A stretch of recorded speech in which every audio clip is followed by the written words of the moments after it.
नमस्कार, आप देख रहे हैं न्यूज फॉर एशिया और मैं हूं सचिन मिश्रा। राजद सुप्रीमो लालू यादव जमानत पर बाहर आ चुके हैं और वो कभी भी पटना आ सकते हैं। इससे बिहार की राजनीति में गर्माहट है।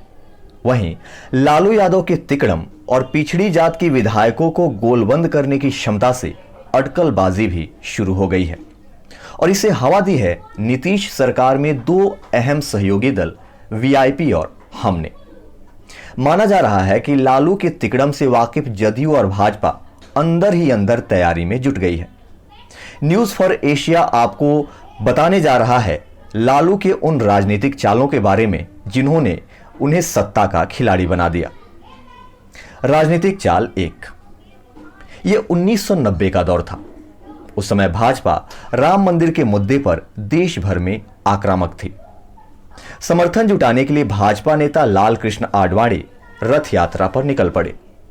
बिहार में लालू यादव उस समय मुख्यमंत्री थे।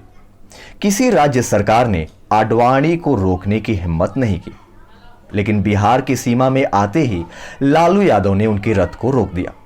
इससे उस समय की पूरी राजनीति बदल गई।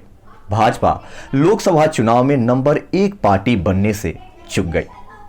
राजनीतिक चाल 2, लालू प्रसाद पर Gopalganj to Raisina my political journey किताब लिखने वाले नलिन वर्मा कहते हैं कि लालू प्रसाद 1990 में बिहार के मुख्यमंत्री बने और 2000 तक बड़े गेम चेंजर की भूमिका में रहे।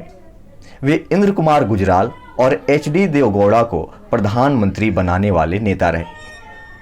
वाजपेयी यदि दोबारा प्रधानमंत्री नहीं बन सके तो इसमें भी लालू की राजनीति ने बड़ी भूमिका निभाई थी। लालू की मंडल की राजनीति का जवाब बीजेपी ने कमंडल से दिया, लेकिन लालू की राजनीति ध्वस्त नहीं हो पाई।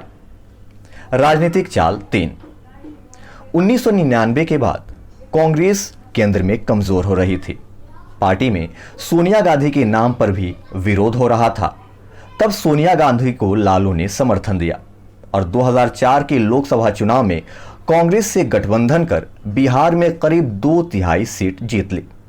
इसका असर यह हुआ कि अटल बिहारी वाजपेयी की सरकार दोबारा वापसी नहीं कर पाई और लालू यादव यूपीए की सरकार में रेल मंत्री बने।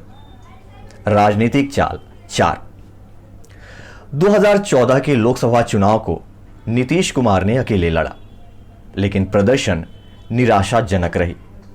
इसके बाद उन्होंने मुख्यमंत्री पद से इस्तीफा दे दिया और जीतन राम मांझी को सीएम की गद्दी पर बैठा दिया। थोड़े ही दिन बाद मांझी नीतीश से खफा हो गए। उस समय मांझी को बैकडोर से भाजपा समर्थन देने लगी। तब नीतीश कुमार को अपनी गलती का एहसास हुआ। बाद में लालू यादव के सहयोग से ही मांझी को सत्ता से बेदखल किया जा सका। फिर 2015 विधानसभा चुनाव में लालू ने नीतीश कुमार से हाथ मिलाया और बिहार में भाजपा के विजय रथ को रोक दिया।